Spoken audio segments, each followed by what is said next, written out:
Athens has such potential. You've got the ancient right the way through to the contemporary. One has the sense of a new vibrancy in the arts. We identified a growing demand for skills development in the cultural sector. Our research led us to a specific response, and that response, in fact, was setting up the British Council's Cultural Skills Academy programme. We work with UK experts. They bring their wealth of knowledge, and we share that with the participants in a structured course. What we're trying to do is to learn about audiences. How do we find out more about them? Then what do we do when we've got that information? How do we ensure that they have a good experience when they come to your cultural organisation? And we're using international examples to demonstrate some good practice. We cover the whole sector from design to classical music and everything in between.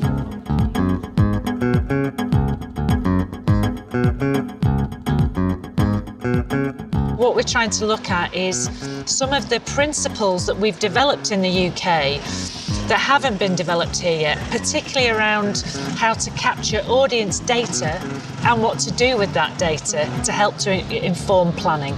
Word of mouth, when you do any kind of evaluation, word of mouth always comes top.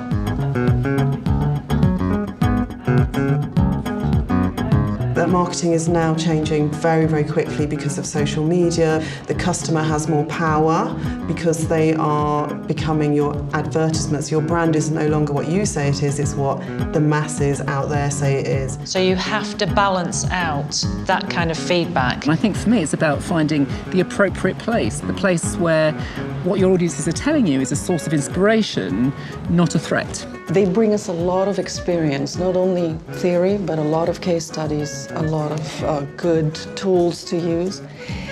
The other things on a personal level, the participants are also very high quality. Here in the Onassis Cultural Center, we are situated in an area of Athens that is not very easy to reach. Okay, we can bring people in, but then we have to find ways to make them want to come back. With the hands-on method, we worked all together as a team, and we walked step by step as the audience. We saw where we meet this audience, venues, digital, outside, inside, in the welcoming, in when they leave. It was an holistic approach. Most of the people that I work with are very strong visual thinkers. By using techniques where people map out their thinking, they're really good at seeing connections, but also the opportunities and the steps they can take. We are constantly asking people to reimagine so that we can find a flexible, robust business model that is going to be adaptive to this time of change. I think fundraising for projects is going to dramatically change due to social media platforms as well. We deliberately create chaos in their thinking so that now they have to start to unravel all of the opportunities that they have as an organisation, all of the opportunities that they could choose to take as an individual or an organisation, make decisions. Without deviation from the norm, progress is not possible. We've still been faced with the situation in the arts of severe cuts to public funding and arts organisations having to radically change how they work to survive. So they have to think in a different way and they have to work in a different way. It has updated, refreshed all the knowledge I had about marketing and audiences and communications. We know what the end destination is for the programme that we're delivering. Just spend 5 minutes swapping with each other about what you want to achieve in your project, where you're going to be going. So what impact do you want to make, what results are you looking for, and what matters most to you? What do you really want to do? What difference do you want to make? So it's definitely, you two have lots in common. So new change thinking, action plan, and shared knowledge. Great. Well, that's very nice to know. That's good stuff. One of the things I've really noticed is how people are pairing up, using some of the tools to think about different ways of doing. They're coming up very quickly with the idea that they might want to work together on doing things. It's helping to establish the growth of arts professional networks. And that, of course, has an ongoing benefit great value for the future. You get lots of information and experience regarding things that other people in relevant institutions are doing globally.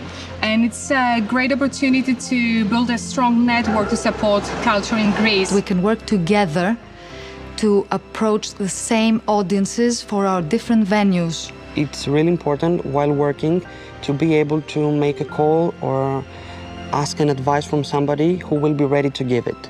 These are professional relationships that can go forward. It's not just here, just knowing a face and a name and a title.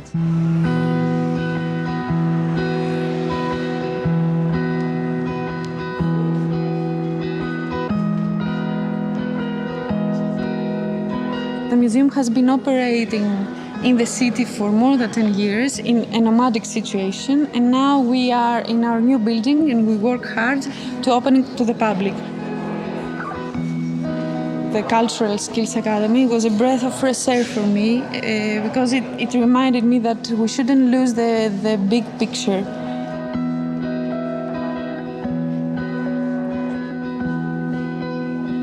I saw my work again in a different way.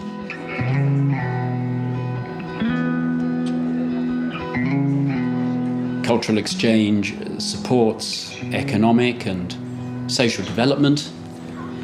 It reinforces partnerships. It creates opportunity. Now, we felt that's just so important in Greece, particularly at the moment.